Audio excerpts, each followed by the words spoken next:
অনুষ্ঠিত কৰিছে তাত উপস্থিত থাকিব পাৰে মই নিজকে গৌৰৱ অনুভৱ কৰিছোঁ।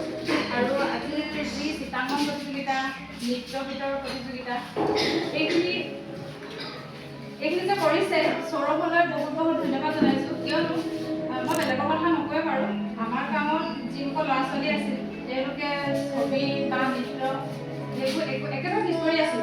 আজি সৌৰভক পাই আমি আমাৰ ল'ৰা ছোৱালীসকল বহুত আগ্ৰহী হৈছে আৰু তোমালোককো কৈছোঁ আগবাঢ়ি যোৱা।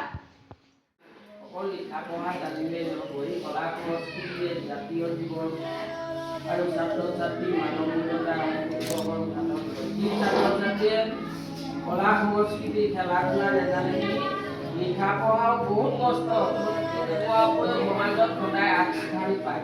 আজি ভাল এজন ধৰি লওক শিক্ষিত মানুহক আদৰণি জনালেও কিন্তু জনোৱাটো বহুত পিছৰ কথা। ভাল এজন শিল্পী, ভাল চিত্ৰক, ভাল নাট্যকাৰ, ভাল অভিনেতা, ভাল তাৰ তিনিজনক কিমান সমাজে আদৰ কৰে। গতিকে আমাৰ অতীতবোৰ চাওকচোন, এই বিদ্যালয়খনে চাওকচোন কিমান বছৰ এনেকুৱা অনুষ্ঠান এইটোৱেই স্বাধীনতা দিৱস হয় পতাকাখন উত্তোলন কৰি আমি বুধমাহ কেইটামান ঠাই সেৱা কৰি গুচি যাওঁ। তাৰ পৰা আমি দুই এটা কথা শিকোঁ। আজি দিৱসটো কিয় পাতিছে সেইবোৰ আমাৰ দিনত নজনাকৈ আমি পাৰ কৰিলোঁ। গতিকে আপোনালোকৰ ওচৰত এটাই কাটক প্ৰাৰ্থনা, আৰু যিসকলে এই অনুষ্ঠানটো ভাগ লৈছে তেখেতলোকক আমি ক'বলৈ ভাষাই নাই। আৰু তেখেতলোকৰ ভৱিষ্যত পৰম পিতাই স্থানৰ পৰা আমাৰ বহুত দেশ বিদেশ ধৰি বিশ্ব আগস্থান ল'ব। যেনে এতিয়া আমাৰ মাজুলী সত্ৰীয়া নৃত্য পৃথিৱী বিখ্যাত, সেই তেনেকুৱা চুকে কোনে গৈছে।